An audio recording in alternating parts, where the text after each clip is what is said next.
যাদের আসলে মেনোপজ হয়ে গিয়েছে তাদের ক্ষেত্রে পরিবারের অবস্থান এবং সামাজিক অবস্থান সেটি কেমন হতে হবে? পরিবারের যে অবস্থানটা সেটা হচ্ছে তার আশেপাশে যারা আছেন, বিশেষ করে তার সন্তান বা তার স্বামী, তাদেরকে আসলে তার প্রতি অনুভূতিশীল হইতে হবে। তাদেরকেও বুঝতে হবে যে এই সময় যে সমস্যাগুলো হচ্ছে সেই সমস্যাগুলো তাকে সাপোর্ট দিতে হবে, যে উনি উত্তেজিত হলেও তারা উত্তেজিত হবে না।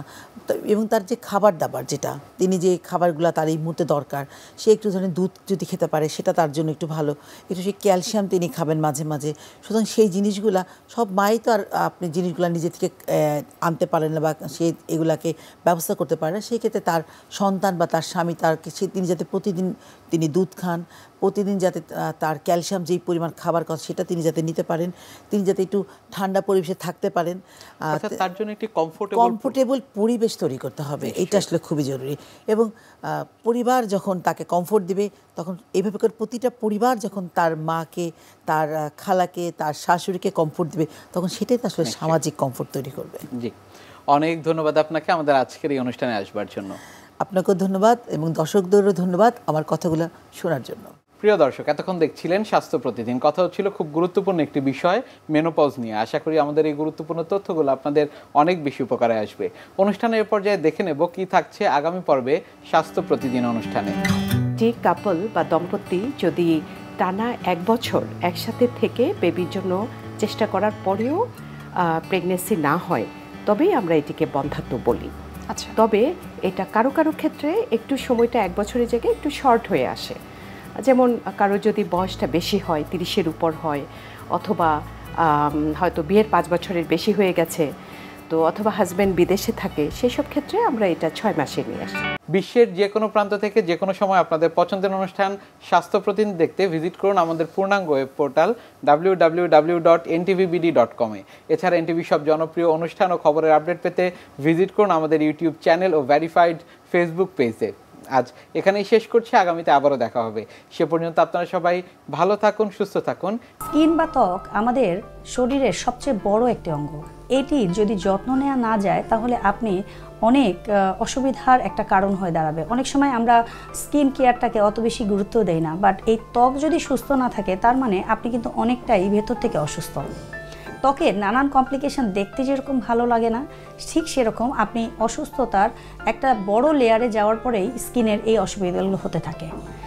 স্কিনের যত্ন নেওয়ার জন্য আমাদেরকে যেভাবে বাইরে থেকে একটু যত্ন নিতে হবে, ঠিক সেভাবে আমাদের ভেতর থেকেও একটু যত্ন নিতে হবে। এই ভেতর থেকে যত্ন নেওয়াটাই হলো একটি পুষ্টি উপাদানগুলো ঠিক রাখা। খাবারের তালিকায় অবশ্যই সেই পুষ্টি উপাদানগুলো এমনভাবে সাজাতে হবে যাতে স্কিনের কোনো রকম পরিবর্তন বা অসুবিধাগুলো দেখা না ওঠে। কি রাখবেন এই খাদ্য তালিকায়? খাবারের তালিকায় রাখতে হবে কিছু ভিটামিন এ কন্টেনিং খাবার। ভিটামিন এ আমাদের ত্বকের জন্য খুব ভালো কাজ করে। এছাড়া ভিটামিন সি, যেটি কোলাজেন তৈরিতে বেশ সাহায্য করে আমাদের স্কিনের জন্য। এই ভিটামিন এ, ভিটামিন সি এগুলো কোথায় পাওয়া যায়? এগুলো পাওয়া যায় শুধুমাত্র একটু কালারফুল খাবারগুলোর কথা যদি আমরা মাথায় রাখি, যেরকম ধরেন একটা ফ্রুটস বোল। একটা সিঙ্গেল ফ্রুটস না খেয়ে আমি আপনাদের সাজেস্ট করবো যে স্কিন কেয়ারের জন্য একটু কয়েক রকমের ফ্রুটস নিয়ে যদি আপনি একটা ফ্রুট তৈরি করতে পারেন, ফ্রুট বোল বা ফ্রুট বাস্কেট, এটা কিন্তু আপনার পরিবারের সবাই কিন্তু খেতে পারে। একটা সিঙ্গেল ফ্রুটস খেলে দেখা যায় আমরা 3-4টা ফল খেয়ে ফেলি। এই 3-4টা ফল না খেয়ে 3 রকমের ফল নিয়ে 3-4 জন খাবারটা খেতে পারি আমরা।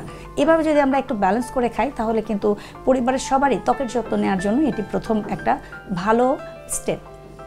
এবার আসেন যে আমরা ভিটামিন সি তো আমাদের খুবই হাতের কাছে পাওয়া যায়, যেমন আমলকি, মালটা, তারপর পেয়ারা, এখন আমরা পাওয়া যাচ্ছে। এই আমরার সিজনে কিন্তু আমরাতে প্রচুর ভিটামিন সি আছে। এই ভিটামিন সি আমাদের স্কিনটাকে খুব নারিশ করতে হেল্প করে।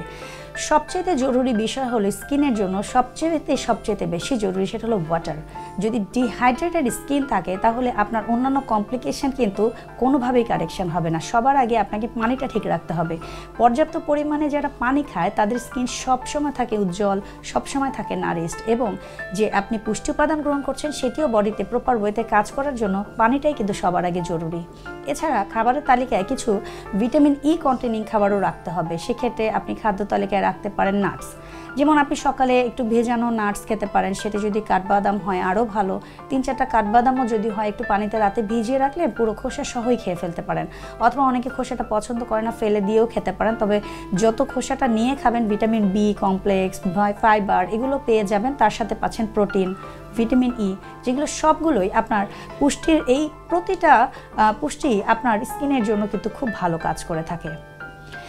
সকালে কি খাবেন বা বিকেলে খাবেন কি খাবেন সেটা বড় কথা নয়, বড় কথা হলো আপনার খাদ্য তালিকায় সারাদিনে একটা ব্যালেন্স নিউট্রিশন আছে কিনা। আমরা দেখা যায় বাঙালি মানুষ 3 বেলা খাবার খাই। শুধু 3 বেলা না খাবার খেয়ে ওই একটা খাবারকে যদি 2 বারে ভাগ করে খান তাহলে প্রপার ওয়েতে আপনি নিউট্রিশনটা পাবেন।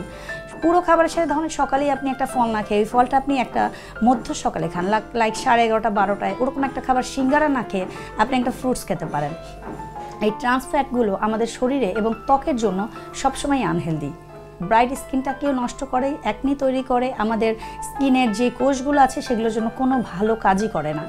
তার থেকে আপনি যদি একটা ন্যাচারাল খাবার খান, যেরকম ফ্রুটস বা সালাদ রাখতে পারেন, স্যুপ, এই ধরনের ন্যাচারাল খাবারগুলো আপনাকে অবশ্যই স্কিন কেয়ারের জন্য খাবার তালিকায় রাখতেই হবে।